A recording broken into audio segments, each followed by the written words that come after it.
सत साहिब सतगुरुदेव की जय। बंदी छोड़ कबीर साहिब जी की जय। बंदी छोड़ गरीबदास जी महाराज जी की जय। स्वामी राम देवानंद जी गुरु महाराज जी की जय हो।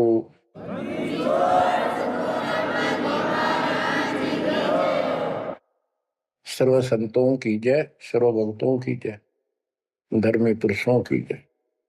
श्री काशी धाम की जय, श्री सुडानी धाम की जय, श्री क्रोथा धाम की जय, श्री बरवाड़ा धाम की जय।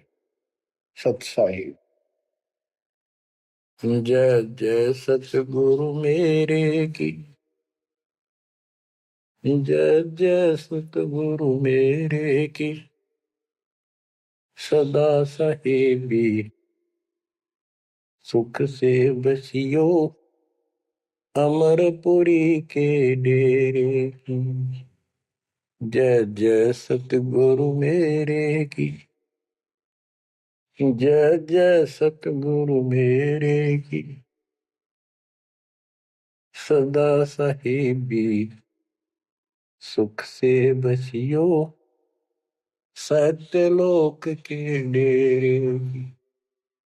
सदा साहेबी सुख से बसियो सत्यलोक के डेरे की। निर्विकार निर्भय तू ही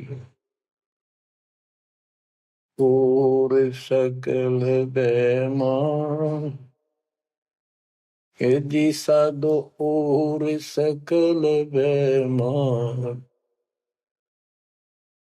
सब पर तेरी साहिबी सब पर तेरी साहिबी।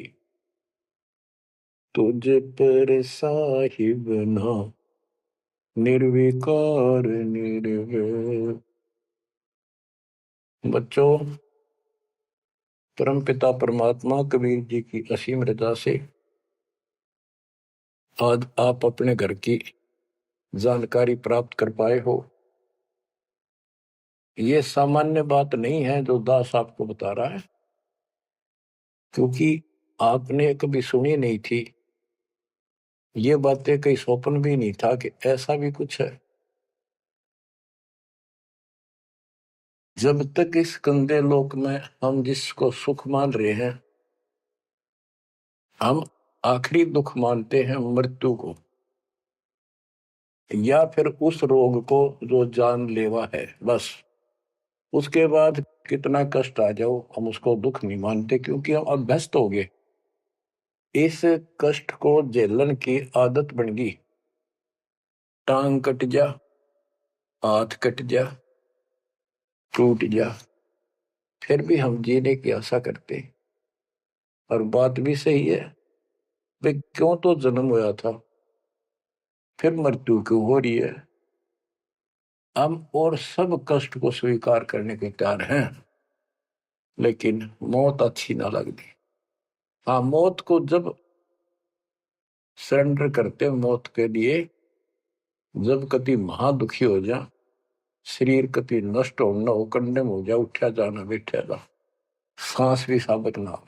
हम स्वयं जब मानते हैं ये भगवान इसका अच्छा तो मर जावा, वो तो है ही, मरना तो है ही, मरे भीगा। लेकिन मरने के बाद कौन सा सुख होगा। फिर कुत्ता बन गया, गधा बन के कीड़े पड़ गए, वहां कौन संभालेगा। तो ये अभी हमें ये ज्ञान था नहीं, ये ऐसी दुर्गति हो क्यों रही। आपको दास बार बार बताता है, मनुष्य जीवन उन्हीं को मिलता है जो बहुत ही पुण्यकर्मी होते हैं। पिछले जन्म उनके जबरदस्त होते हैं। ये अलग बात है, किसी के ज्यादा होते हैं अच्छे कर्म, किसी के कम होते हैं, पर बढ़िया कर्मों वाले ही मनुष्य जीवन प्राप्त करते हैं। और मनुष्य शरीर में उनको सुविधाएं भगवान देता है जो एक मानव को मिलती है। जिनके पास पैसे ज्यादा हैं वो ज्यादा बकवास करते हैं। कार ले ले, कोठी बन गई, और भी कोई 10-5 प्लाट खरीद ले, यानी भक्ति की तरफ नहीं जा सकते बाबा। या जो कतिय दुखी है, हैंड टू माउथ है, यानी समय पर रोटी ना मिलती, वो भगवान के लिए जागा कहाँ? उसको सारा दिन रोजगार की समस्या समस्या पर समस्या रहती है। तो कहने का भाव ये है कि जब तक हम थोड़े बहुत सुखी नजर आते हैं, जिस गंदे सुख को सुख मान रहे, तब तक हमें भगवान की कभी जरूरत नहीं। ये तो ये ज्ञान हो या फिर कष्ट आना शुरू होता जब भगवान याद आता, उसके लिए परमात्मा कहते हैं कबीर साहब, कबीर दुख में सुमन सब करें, सुख में करे न कोई, और जय सुख में सुमन कर ले तो दुख का एक हो भाई। कबीर सुख में सुमन किया नहीं, दुख में करते याद, कहे कबीरता दास की कौन सुने फरियाद। सुख में तो करा नहीं, जब कैर टूटने लग गया चारों तरफ से, कैंसर डिक्लेयर होगी, सांस साबित नहीं आंदा, कई कर्म मीनता फिर भी नहीं मानते कि नाम ले लो और भक्ति कर लो, गला ना देखी जाएगी। उनके इतने कर्म कमजोर होते हैं, संस्कार माड़े होते हैं, खराब होते हैं। थोड़े बहुत कष्ट होकर भी यदि परमात्मा की तरफ लग पड़े, चल पड़े, उसका नाम ले ले, तो भी सहारा देना शुरू कर देता था। बड़ा दयालु है। अब भक्ति से सब दूर हो चुके हैं, और जो करते हैं वो पिछले संस्कारी हैं, उनको रास्ता ठीक नहीं मिलता, वो शास्त्र विधि त्याग कर मनमाना आचरण करने पर लगे हुए हैं। कोई बेचारे पहाड़ों पर जाते हैं, कोई तीर्थों पर जाते हैं, कोई पर भी लेने जाते हैं, कोई मंदिर में, कोई मस्जिद में, और कोई मंडी बना रखी वहां मत्था टेकने जाते हैं। यानी उनको चाह भगवान की है पर रास्ता ठीक नहीं। अब जैसा आपने प्रसंग सुना कि पांडव यज्ञ अश्वमेघ में एक का पाया साध, गरीब गोरख से ज्ञानी गणे, सुखदेव जति जहान, सीता सी बहु भारिया, बहुत पत्नियां मिल जाएंगी सीता जैसी, अपने धर्म कर्म पे साफ सुथरी रहने वाली। संत दूर स्थान, कहते हैं पांडव यज्ञ अश्वमेघ में एक का पाया साध, 33 करोड़ जहां थे देवता, 88,000 ऋषि, 12 करोड़ ब्राह्मण, 9,84 शत्र, उनमें एक का संत मिला, वाल्मीकि सुदर्शन जी। उसका कारण क्या था? उनकी साधना शास्त्र वेद है, गीता विरुद्ध है। तो बच्चों, शास्त्र विरुद्ध साधना करने से साधक को कोई लाभ नहीं होता।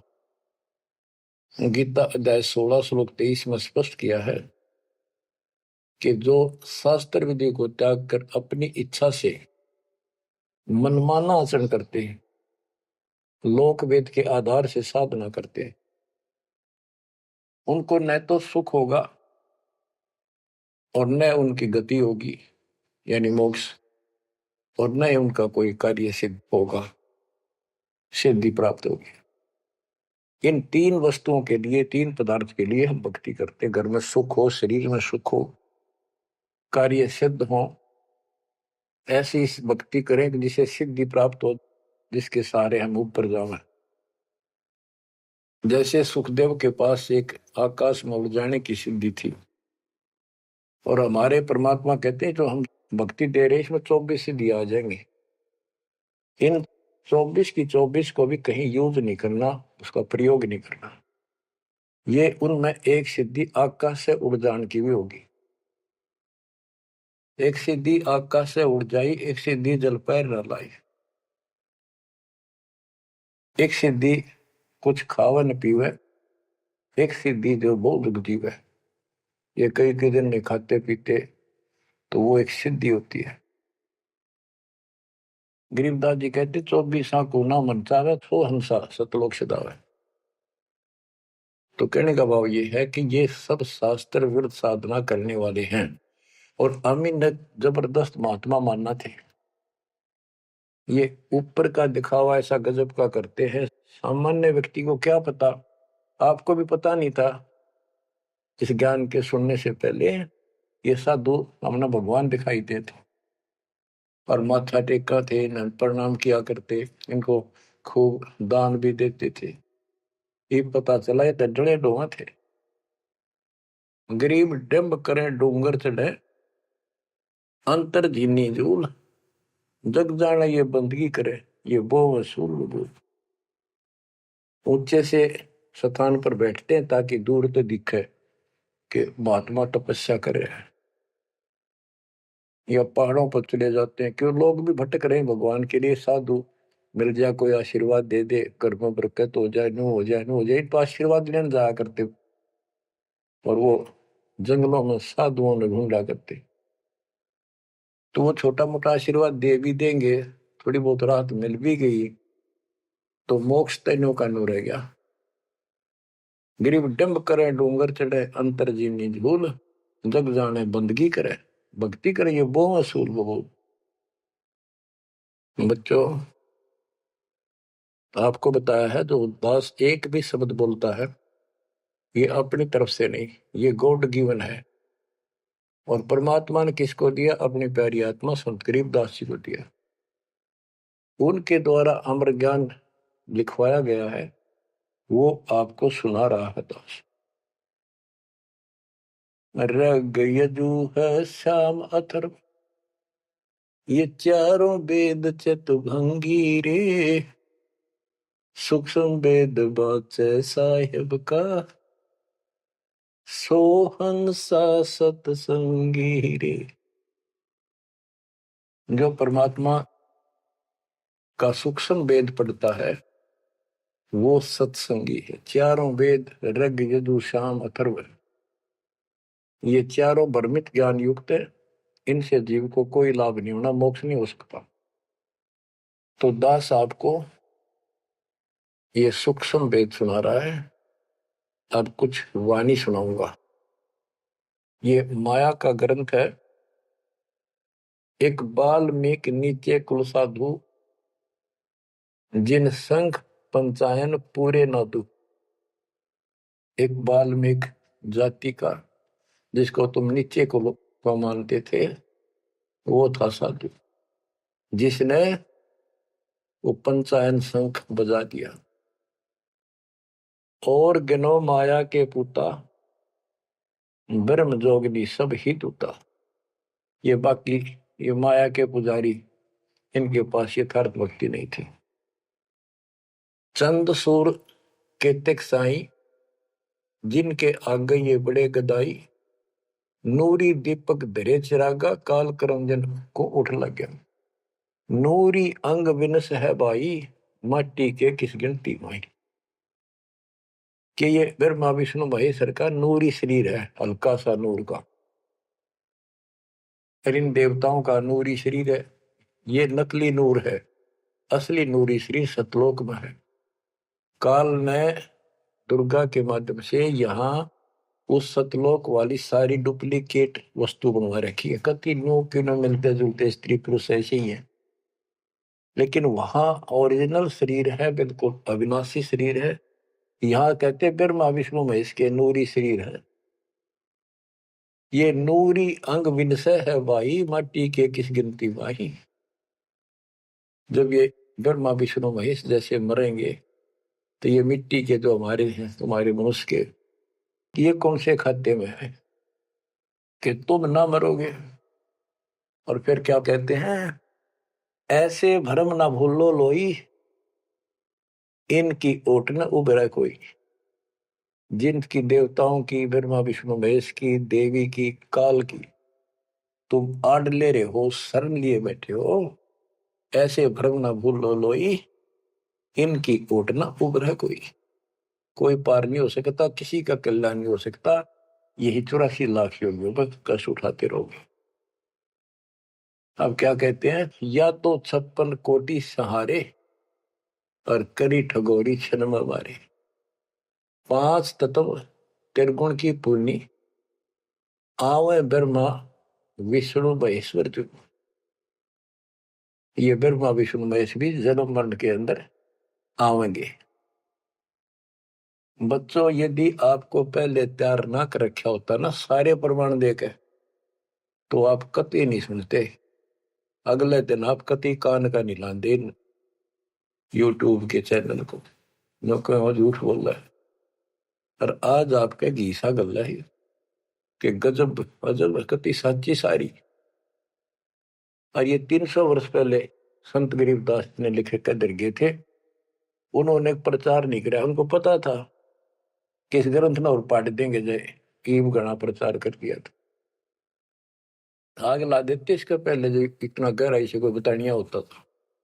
और अब ओए होए, ये जो दिल करता है सुने जावा इतनी गजब की सच्चाई और पढ़े जावा। देखो बच्चों कितना अंतर हो गया। अज्ञान के कारण हम अपने खजाने न छोड़े फिरा थे। चारों युग में संत पुकारे को कहा हम हेल रे, हीरे माणिक मोती बरसे ये जग चुकता ढेल रे। हम डले इकट्ठे करा थे, डले कंकर शास्त्र विरुद्ध साधना करके। और ये हीरे माणिक मोती है ये है वह सच्चाई रूपी हीरे मोती, ये वर्षन लाग रहे और सच्ची भक्ति। अब क्या बताते हैं, ऐसे भ्रम ना भूलो लोई, इनकी ओट न उभरे कोई। यादो 56 कोटि सहारे, करी ठगोरी छन में मारे। अब सुनो, यादो 56 कोटि सहारे, करी ठगोरी छन में मारे।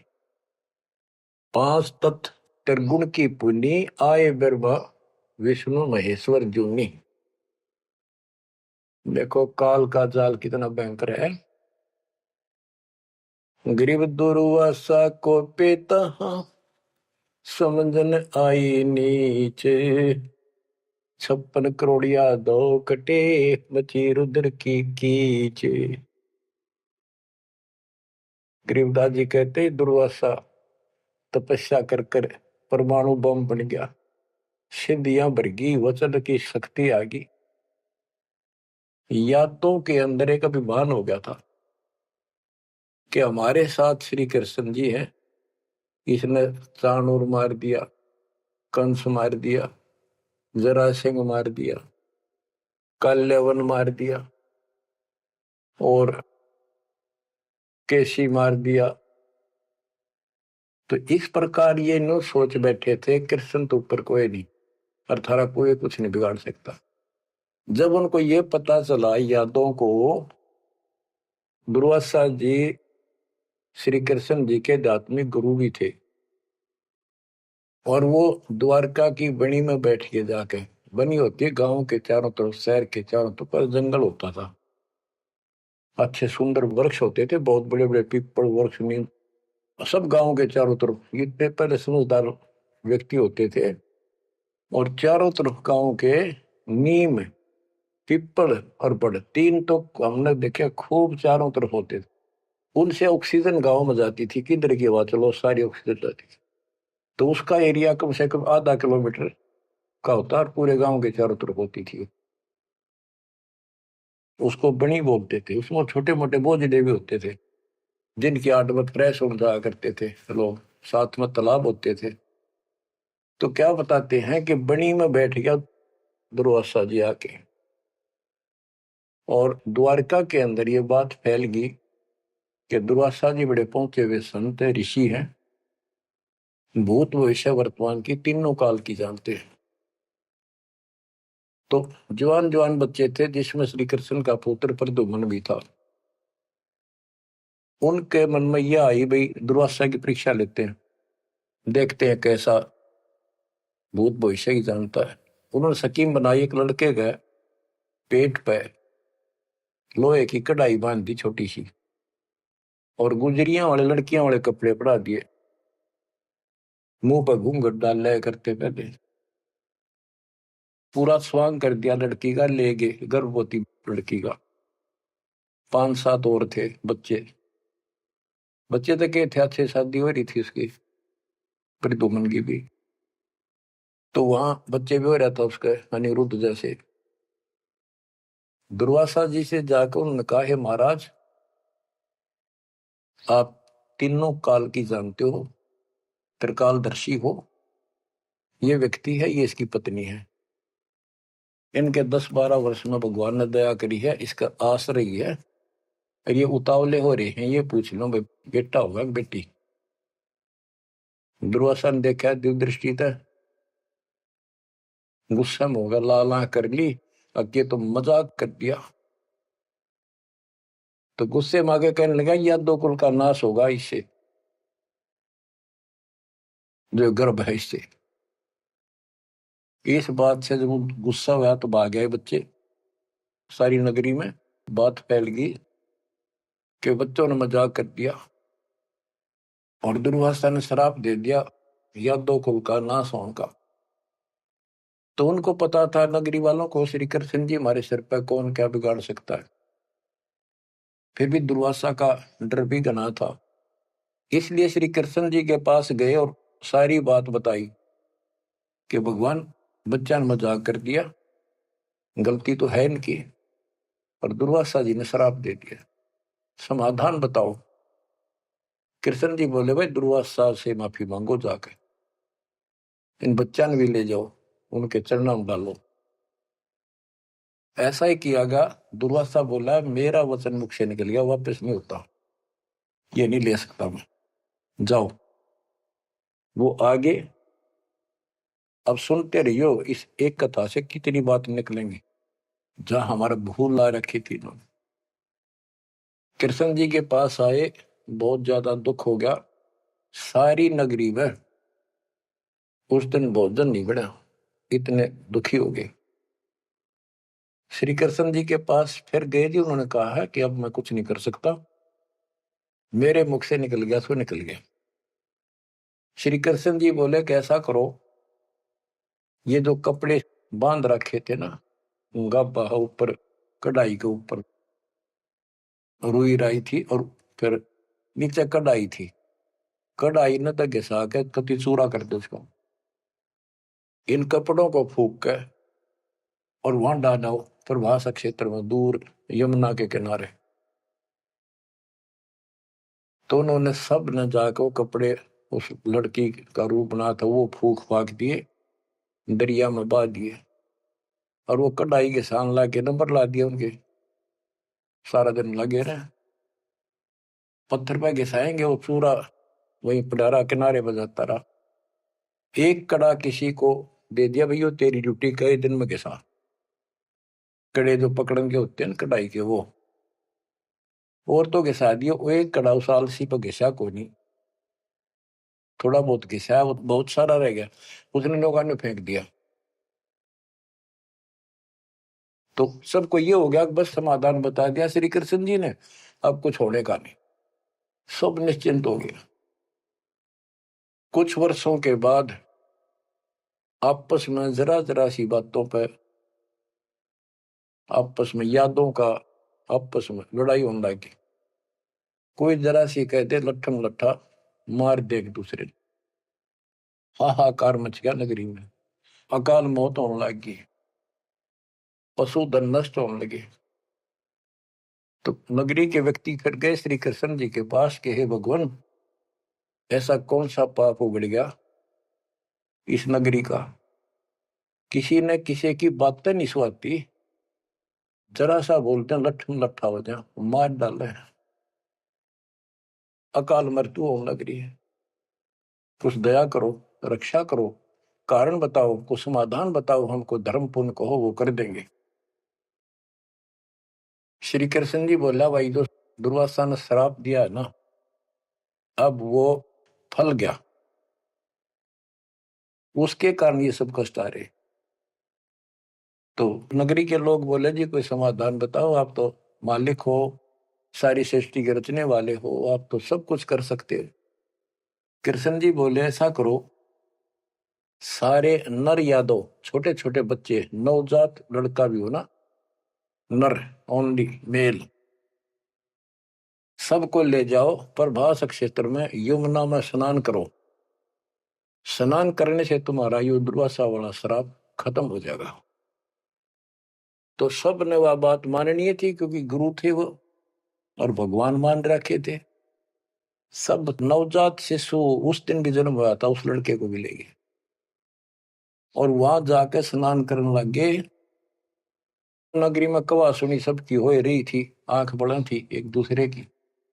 और जो कढ़ाई का चूर्ण, लोहे का चूर्ण बना कर डाला था, उसके एक घास उग गया तीखे पत्तियों वाला, जैसे डाब होती है कुछ कुसकुसा जैसा, लंबा लंबा पठेरा सा सर जैसे, और इतने तीखे जैसे हम कई बार खेतों में ईख होता ना, ईख के पत्ते बहुत तीखे होते हैं।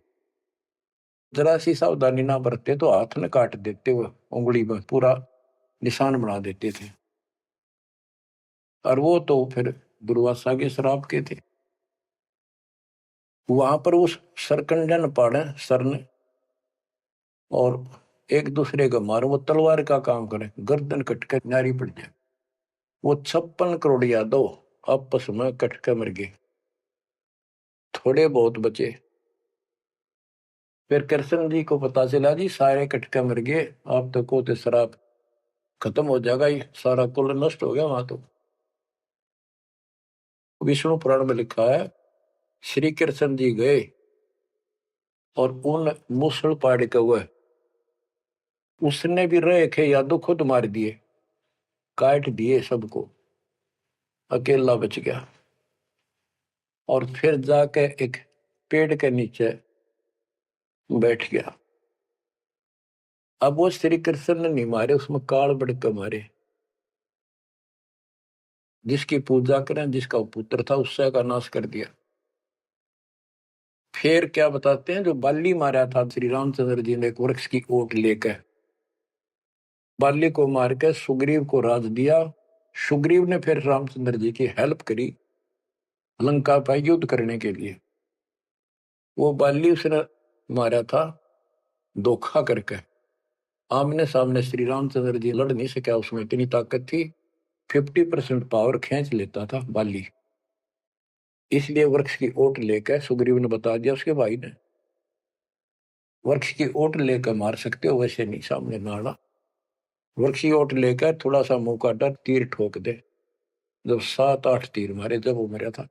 फिर बाली ने कहा था जी आपने बहुत बड़ी गलती कर दी, आपका मेरा के रोला था, हमारा भाई भाइयों का झगड़ा था, और फिर लड़ना था, सूरवीर थे आमने सामने आते, आपको पाप लगा, आपने बदला देना होगा।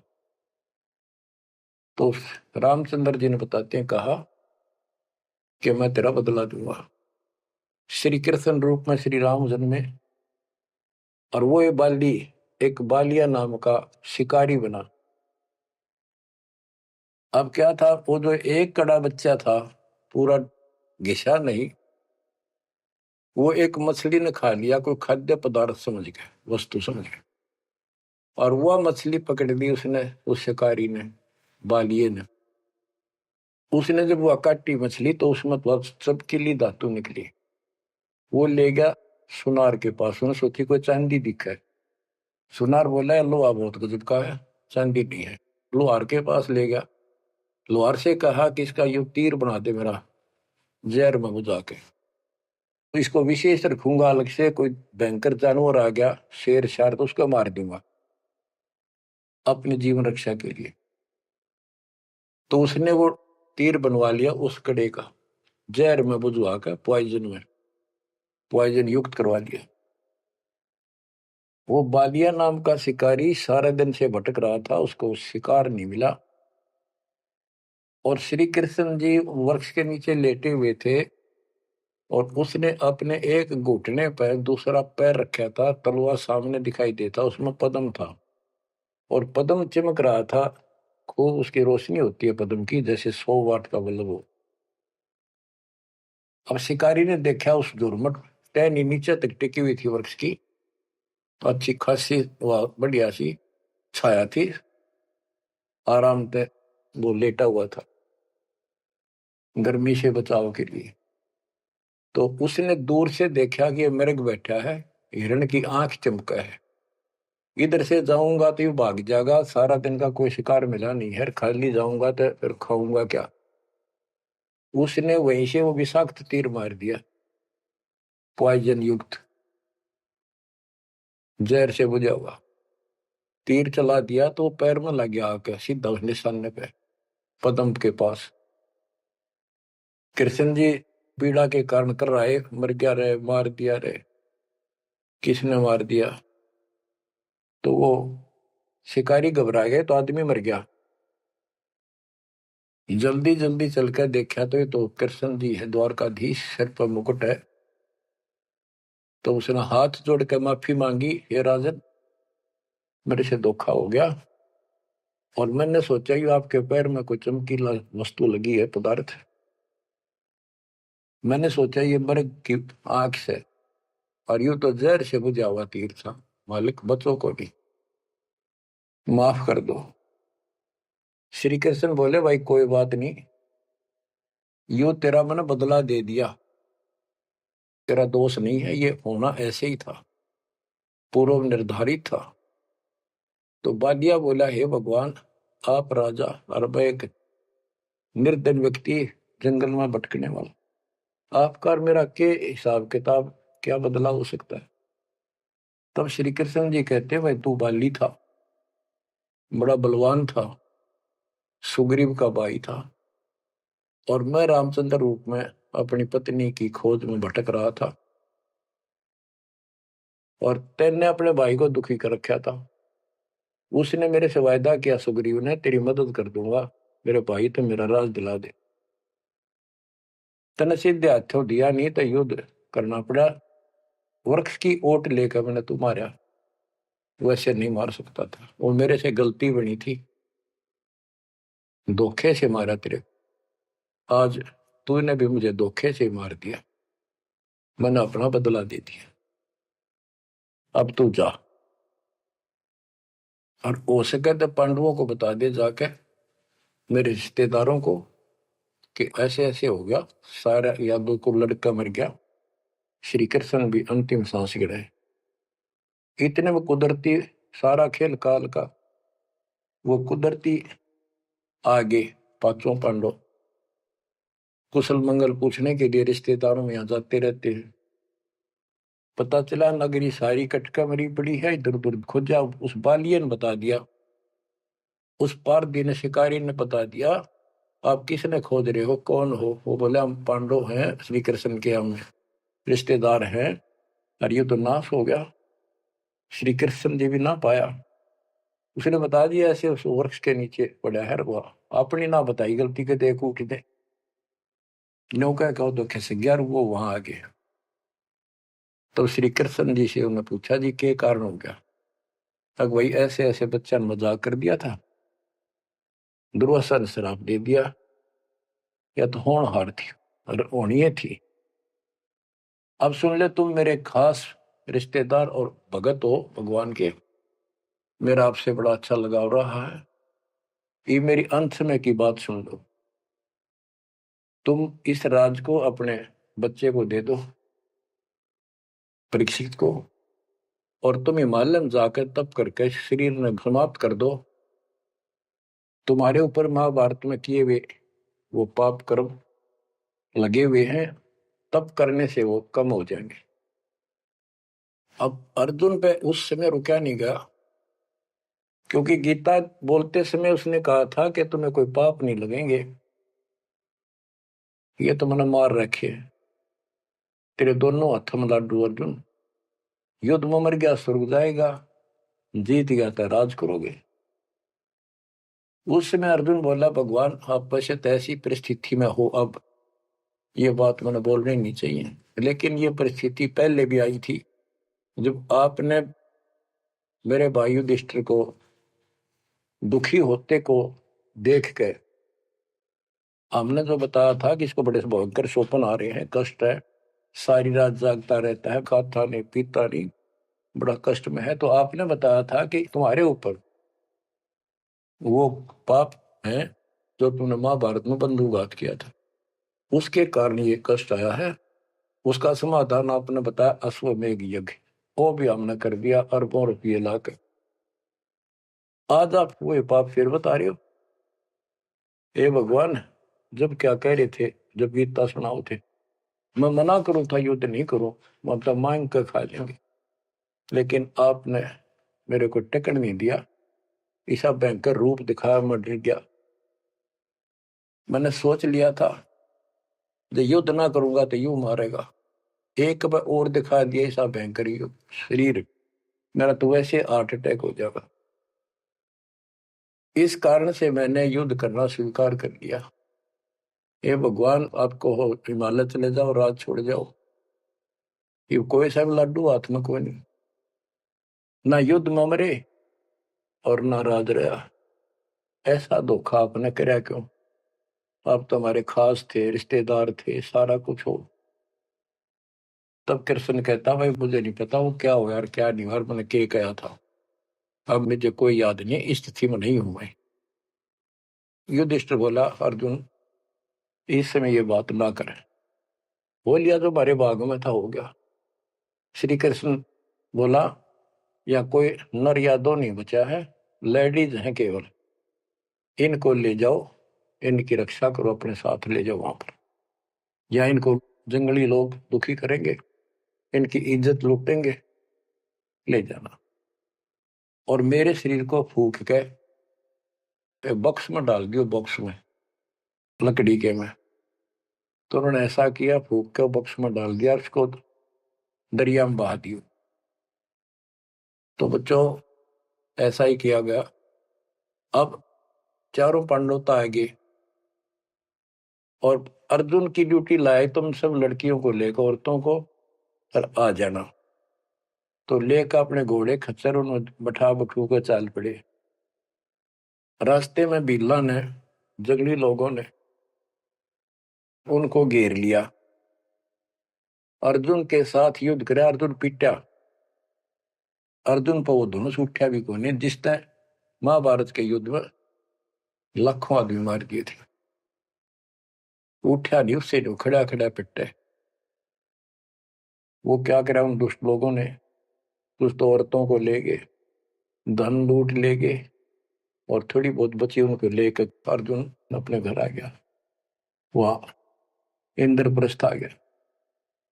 फिर वो कोस रहा है श्री कृष्ण को, कितने सारे धोखा करे हमारे साथ, नाश करवाना था, युद्ध करवाया, जब तक मेरे में ताकत देती एक मारू था 10 मरे थे, और आज मेरा हाथ भी ना उठा, धनुष तो दूर की बात है। गीता में ये काल कहता है कि मैं बलवानों का बलवान, बुद्धिमानों की बुद्धि में ही हूं। वहां तो शक्ति देती नाश कराने, वह छीन ली वापस। ऐसे धोखेबाज भगवान की भक्ति करके हमने असंख्यों जन्म नष्ट कर दिए बच्चों। अब बताओ, अब सुनो इस कथा का निष्कर्ष। ना तो पांडवों को स्वर्ग मिला, नरक में पड़े, ना वो राज रहा, और जैसे किसी ने श्राप दे दिया, जो 3 ताप के अंतर्गत कष्ट होता है, वो 3 ताप का कष्ट भी श्री कृष्ण जी से समाधान नहीं हुआ। पहले कह दिया कि इसको घिसा के सारे कढ़ाई को, कपड़ों को फूक कर उस चूरे को जमुना में डाल दो, तुम्हें ये दुख नहीं होगा, दुर्वासा का श्राप कष्ट नहीं देगा।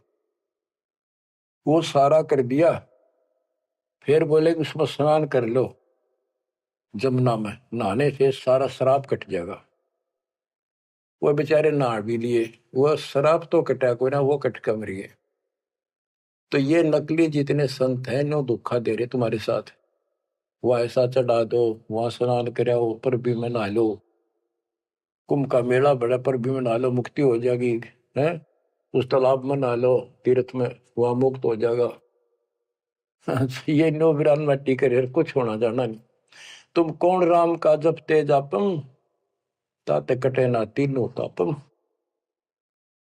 अब क्या बताते हैं, ऐसे भरम न भूलो लोई, इनकी ओट न उबरे कोई, या 256 कोटि सहारे, करी ठगोरी छन मोरे, 5 तत्व त्रिगुण की पुनी, आए ब्रह्मा विष्णु महेश्वर जोनी।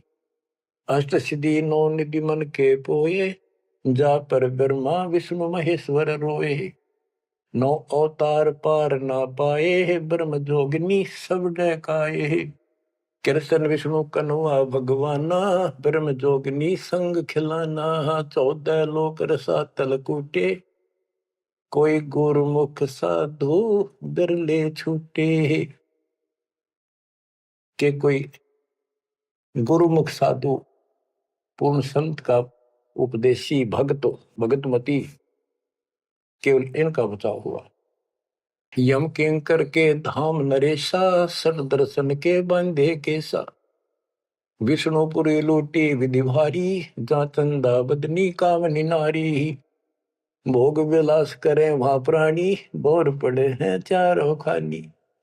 कहते ऊपर के लोकों में ये सारी बकवाद करे, क्योंकि वो स्वर्ग होटल हो तो वो बकवाद है और वो है क्या, अपनी जेब कटवा के पुण्य खत्म करके फिर पृथ्वी पा के धक्के खावे कुत्ता बने गधा बने। भोग विलास करें वहां प्राणी, बोर पड़े हैं चारों खानी। शिव पर लूटे कूटे बहु भांति, ये जम किम कर तोड़ते हैं छाती। बच्चों, स्वर्ग बैकुंठ मठ सब लूटे, बिस्त बीज थे सो नहीं छूटे।